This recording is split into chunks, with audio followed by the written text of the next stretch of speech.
سمجھایا جا رہا ہے کہ ہم واشنگٹن کو سجدہ کریں, ہم نیو یارک کو سجدہ کریں, ہم کس کو قبلہ بنائیں, یہ ہمیں سمجھایا جا رہا ہے کہ ماضی کی طرف دیکھنا چھوڑ دو اور مستقبل کی طرف دیکھو.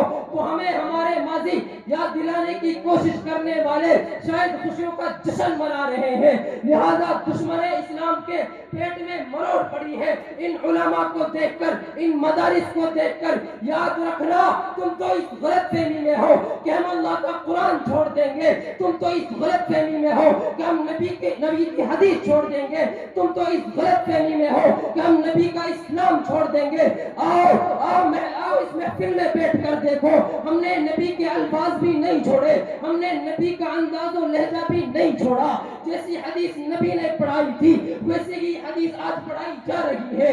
نبی نے حدیث پڑھاتے وقت صحابہ کو زمزم پلایا, صحابہ نے اپنے شاگردوں کو حدیث پڑھاتے وقت زمزم پلایا, انہوں نے اپنے شاگردوں کو حدیث پڑھاتے وقت زمزم پلایا. ہم نے نبی کے الفاظ کو محفوظ رکھا ہے, ہم نے نبی کی اداؤں کو محفوظ رکھا ہے. اور اپنے ماں باپ کا نام نہ جاننے والوں, آؤ ہم تمہیں حدیث کے 50,000 راویوں کے نام بتائیں گے, ان کے حالات بتائیں گے, ان کی زندگیاں بتائیں گے, ان کی صبح شام بتائیں گے. تمہیں تو اپنے ماں باپ کا نام بھی معلوم نہ ہوگا. او یورپ کے درندوں, اپنی ترقی پر فخر کرنے والوں, اور دیکھو ان دینی مدارس میں محمد عربی کی ادائیں تک محفوظ ہو چکی ہیں. یہ لوگ اپنی ترقی کی غلط فہمی میں مبتلا ہے. وہ کوئی اور نسل ہوگی جو تمہاری شکل دیکھ کر فریفتہ ہوتی ہوگی. ہمیں تو تم کتے اور سپر سے زیادہ بدصورت نظر آتے ہو. ہم تمہیں ترقی کے کسی ادنا درجے پر نہیں سمجھتے, اور تم ہم سے مطالبہ کرتے ہو کہ مولوی اپنی شکل بدل لے. ہائے, کیا محمد عربی کی شکل بدلی جا سکتی ہے؟ کیا محمد عربی کا طریقہ بدلا جا سکتا ہے؟ جہاں میرے نبی کا اظہار تھا, دیکھ لو ان علماء کی شلوار وہیں تک ہے.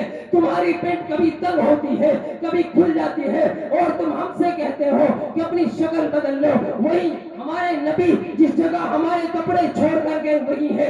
نبی سر پر جو کچھ دے کر گئے اس پر کوئی چیز سوار نہیں ہو سکتی. وہی نبی کی ٹوپی, وہی نبی کی شلوار, اور تم نے سمجھا تھا, اور تم یہ سوچتے ہو کہ ہم تمہارے پیچھے پڑیں گے تو ہمیں روزی ملے گی. یاد رکھنا, رب نے روزی سبحان اللہ کے کلمے میں رکھی ہے, رب نے روزی نبی کے قدموں میں رکھی ہے. اگر نبی کے قدموں میں ہمیں روٹی نہ ملی تو تم روٹیاں تو کم کر سکتے ہو, مگر وہ پتھر کم نہیں کر سکتے جو نبی نے اپنے پیٹ پر باندھا. اور وقت کا ہر عالم اپنے پیٹ پر باندھنے کو تیار ہے. کہاں سے ان علماء, کہاں سے ان پتھروں کو کم کرو گے؟